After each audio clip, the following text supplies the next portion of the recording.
So you know how you said she's a prism and different people see themselves in her? What do you see? I see someone who is not restricted by conventional definition.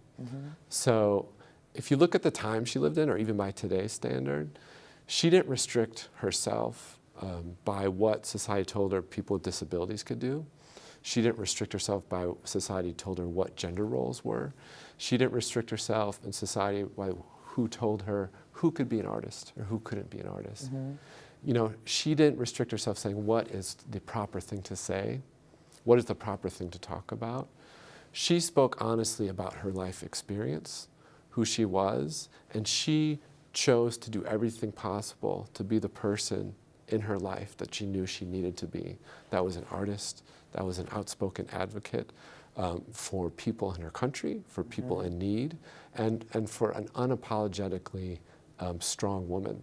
And I think that although at times people like to think that all those areas have been solved or addressed, they're as relevant today as ever, even maybe more so. So that's what I see. And on top of that, she's just an amazing painter.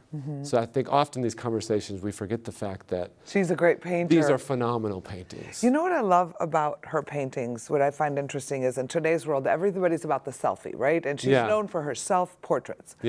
And what I admire the most about her is if Frida was doing selfies today, she's not the person on Facebook taking 5,000 pictures trying to get the perfect angle. She shows herself in her self-portraits at her most vulnerable, at her most painful ways, you know, where people are always trying to show the stiff upper lip, like I'm fine, everything's great.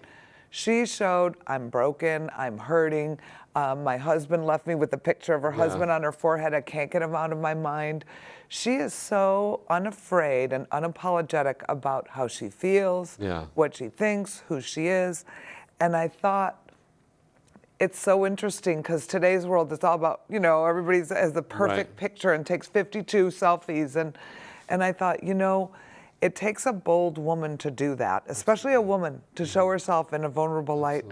And then what's ironic on the flip side, when you see the photographs of her, the time she took in her own presentation. So she was very feminine, very beautiful, and very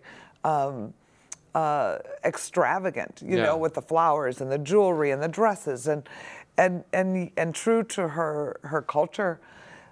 And I just love that. I just love that there's that two sides to her. Well, I think there's a key in that is that when you're taking an image of yourself or aware that you're being photographed, you're preparing for that moment, and you're very aware of like how you're presenting yourself, the image you want to put forth to the world. And she was very aware of how to do that, and like that's why her photos are so phenomenal, because of the way she presented herself, because of her astounding style, because of her astounding presence. But when you're doing a self-portrait as a painting, you're spending hours and days and weeks, if not directly looking at yourself through a mirror, looking at yourself on a canvas. And I think that it's impossible at that point to honestly stand in that confrontation with yourself and not start to think about who you are beyond just the surface image. And that's why I think it's so important, again, that we all have the opportunity to see these paintings, because we have that experience of that time, of that contemplation, versus like the quick image. So self-portraiture is different than pictures of self. And I think that, you see that just in her own life. But she chose, I mean, I've seen a lot of self-portrait artists and they're funny or they're this, but she was like just pretty brutal in some of them. And I admire her. And I think that's why the community is going to really embrace this. Because like you said, there's so many ways for people to reflect and find a connection.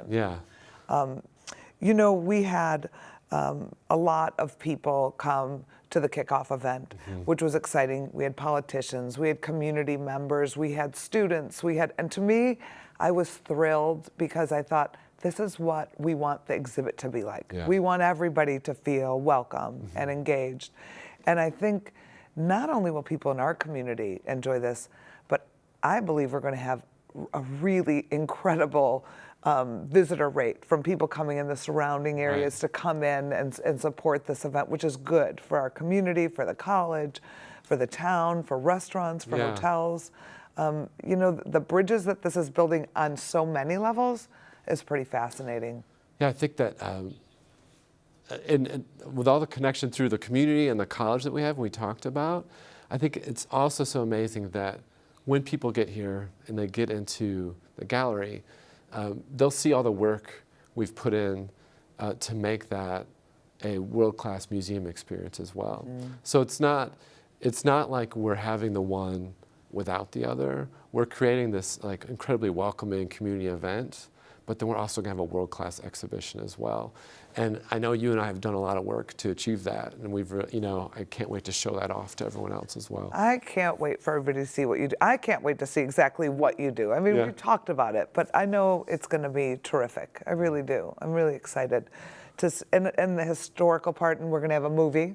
Yes, right? of course. So historical movie, then the lobby well, the timeline of her life, timeline, with a lot of photography outlining her life. We're going to highlight kind of her struggles with, but also how she addressed her numerous health issues, some of them spawning from her early accident in a bus when she was in her teenage years, some of her even way back to when she was a small child and had polio. We're going to address her influence as a political and fashion icon, highlight some of the photographs that we've talked about, and then obviously the art, paintings. And what's amazing about the paintings that we haven't really talked about this, is that this collection from the Olmedo Museum, because they've had it so long, they were some of the first people to be able to choose which works to have. So we're getting this collection that really has pieces from the full arc of her career. So visitors to the space are going to see pivotal pieces from when she was just starting as an artist, some of her most iconic portraits and self-portraits, and some of her really most powerful, symbolic portraits as well. And I think that in itself makes it unique that we have that range of pieces on display.